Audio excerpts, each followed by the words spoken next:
100 కోట్ల స్కామ్లో ఇరుక్కున్న ప్రకాష్ రాజ్. తమిళనాడులో ఒక బంగారం షాప్ ఉంది, ప్రణవ్ జ్యువెలరీస్. వీళ్ళు వాళ్ళ నగలు ప్రమోట్ చేసుకోవడానికి ప్రకాష్ రాజ్ గారితో యాడ్ చేయించుకున్నారు. అయితే కొన్ని రోజుల తర్వాత ఇందులో స్కామ్ జరుగుతుందని చాలామంది జనాలు పోలీస్ స్టేషన్కి వెళ్ళి వాళ్ళ మీద కేసు పెట్టారు.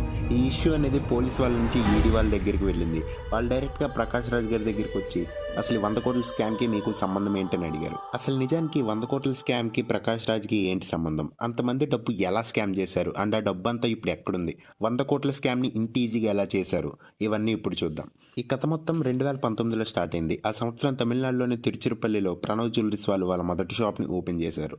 అయితే మొదట్లో ఈ షాప్ వాళ్ళకి మంచి రెస్పాన్స్ రావడం వల్ల మదురై, చెన్నై మరియు తమిళనాడులో వేరే వేరే డిస్ట్రిక్ట్స్లో కూడా మరిన్ని షాప్స్ని ఓపెన్ చేశారు. అలా ఓపెన్ చేశాక రీసెంట్గానే ఒక స్కీమ్ గురించి కొత్తగా యాడ్స్ వేయడం స్టార్ట్ చేశారు. అయితే ఈ స్కీమ్కి ప్రకాష్ రాజ్ గారికి ఏం సంబంధం అంటే, ప్రకాష్ రాజ్ గారి ఈ కంపెనీ ప్రణవ్ జ్యువెలరీస్కి బ్రాండ్ అంబాసిడర్. సో ఈయన కంపెనీ బ్రాండ్ అంబాసిడర్ కాబట్టి వాటికి సంబంధించిన యాడ్స్ అన్ని ఈయనే చేస్తున్నారు. అయితే ప్రకాష్ రాజ్ గారు ఒక యాడ్ చేయడం కోసం 50 లక్షల నుంచి 7 కోట్ల వరకు తీసుకుంటారు.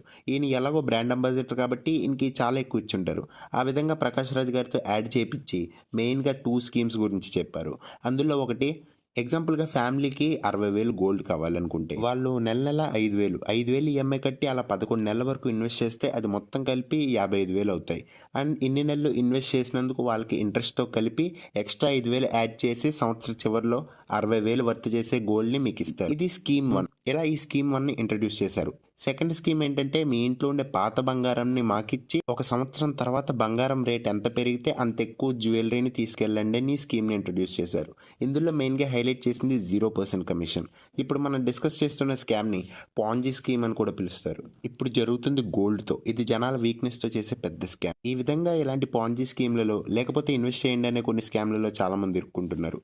అయితే ఈ స్కీమ్లో చెప్పిన దాని ప్రకారం మనం దానిలో డబ్బులు ఇన్వెస్ట్ చేస్తే 1 ఇయర్లో 15 to 17% రిటర్న్స్ ఇస్తారని చెప్పారు. ఎఫ్డి చేస్తే 5-6%, స్టాక్ మార్కెట్ అయితే 14-15%, దీనిలో 15 నుంచి 17% వస్తుందని చెప్పేసి చాలామంది ఈ స్కీమ్లో ఇన్వెస్ట్ చేశారు. అయితే ఇప్పుడు ఈ ప్రణవ్ జ్యువెలరీ వాళ్ళు ఎంత తెలివిగా లాంచ్ చేశారో చూద్దాం. ఏదైనా ఒక కొత్త స్కీమ్ పెట్టినప్పుడు దాంట్లో వాళ్ళు ఇంత పర్సెంటేజ్ డబ్బు అని కానీ ఏమన్నా చెప్తే ఆ స్కీమ్ అనేది కలెక్టివ్ ఇన్వెస్ట్మెంట్ స్కీమ్ కిందకు వస్తుంది. అది సెబీ కంట్రోల్లో ఉంటుంది. అంటే ఇలాంటి వాటిలో ఎలాంటి స్కామ్స్ జరిగినా కూడా సెబీ వాళ్ళు అదంతా చూసుకుంటారు. సెబీ వాళ్ళతో పెట్టుకుంటే ఈ ఇష్యూ కాన్ఫిడెన్షియల్ అయిపోద్దని వీళ్ళు ఇలా సెబీ వాళ్ళ అండర్లో కాకుండా వేరే విధంగా ఈ స్కీమ్ని లాంచ్ చేశారు. ఎలా అంటే, వీళ్ళు ఇంత పర్సెంటేజ్ డబ్బు ఇస్తామని చెప్పకుండా అంత పర్సెంటేజ్కి తగ్గ గోల్డ్ ఇస్తామని చెప్పి ఈ స్కీమ్ని లాంచ్ చేశారు. దీనివల్ల ఎవరు ఇరుక్కున్నా వాళ్ళ డబ్బు రావడం చాలా రిస్కీ అండ్ లాంగ్ ప్రాసెస్. అయితే అలా ప్రణవ్ జ్యువెలరీ వాళ్ళు లాంచ్ చేశారో లేదో, అప్పుడు చాలా మంది జనాలు డబ్బు పెట్టడానికి ఇంట్రెస్ట్ చూపించారు. ఎందుకంటే తమిళనాడులో ఈ షాప్ చాలా ఫేమస్ కాబట్టి దాదాపు 100 కోట్ల వరకు డబ్బును జనాలు ఇందులో ఇన్వెస్ట్ చేశారు. ఎప్పుడైతే ఈ స్కీమ్ని స్టార్ట్ చేశారో చాలామంది మనీ పెట్టిన తర్వాత ఆల్మోస్ట్ 1 ఇయర్ గడిచాక అందరూ ఇప్పుడు వెళ్ళి బంగారం తెచ్చుకుంటా అని చెప్పి షాప్ దగ్గరికి వెళ్ళారు. అక్కడికి వెళ్ళి ఆ షాప్ చూడగానే వాళ్ళంతా ఒక్కసారి షాక్ అయ్యారు. ఎందుకంటే వాళ్ళు వచ్చే 2 నెలల ముందు నుంచి షాప్ని క్లోజ్ చేశారు. అసలు ఎవరి షాప్ని క్లోజ్ చేశారు, ఎందుకు క్లోజ్ చేశారు అని చెప్పేసి అక్కడ చాలామంది జనాలు ప్రొటెస్టులు చేశారు. అలా కొంతమంది పోలీస్ స్టేషన్లో కంప్లైంట్ ఇస్తే అప్పుడు పోలీసులు ఎంక్వైరీ స్టార్ట్ చేశారు. ఇదే గ్యాప్లో అక్కడికి ఈఓడబ్ల్యూ కూడా వచ్చింది.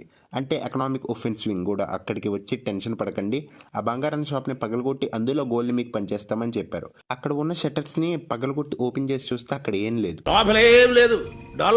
అసలు ఒక్క షాప్లో కూడా ఏం లేదు. ఆ షెల్టర్ మొత్తం ఖాళీగా ఉంది. ఈ విధంగా ప్రణవ్ జ్యువెలరీస్ వాళ్ళు 100 కోట్లు స్కామ్ చేశారు. అంటే రీసెంట్గానే ఈ న్యూస్ కూడా చాలా వైరల్ అయింది. ఇప్పుడు వాళ్ళకి వచ్చే మెయిన్ క్వశ్చన్ ఏంటంటే, అసలు అంత డబ్బుని ఎక్కడికి దాచిపెట్టారు, ఆ డబ్బు ఎక్కడికి వెళ్ళింది. షట్టర్ ఓపెన్ చేసి చూసిన తర్వాత అక్కడ మొత్తం ఎంక్వైరీ చేశారు. వాళ్ళకి కొన్ని బుక్స్ కనిపించాయి. ఆ బుక్స్ చూసాక మైండ్ పోయింది. ఆ జ్యువెలరీ షాప్లో కట్టే డబ్బు అండ్ ఆ నగలు ఎక్కడికి వెళ్తున్నాయి అంటే ప్రణవ్ జ్యువెలరీస్ వాళ్ళ షెల్ కంపెనీస్కి వెళ్తున్నాయి. అంటే ప్రణవ్ జ్యువెలరీస్ వాళ్ళు ఫేక్గా కొన్ని కంపెనీస్ని పెట్టి ఈ డబ్బు మొత్తం వాళ్ళకి ఫేక్ కంపెనీస్కి ట్రాన్స్ఫర్ చేశారు. ఈ డబ్బు మొత్తాన్ని వాళ్ళ ఫేక్ కంపెనీస్కి ట్రాన్స్ఫర్ చేశారు.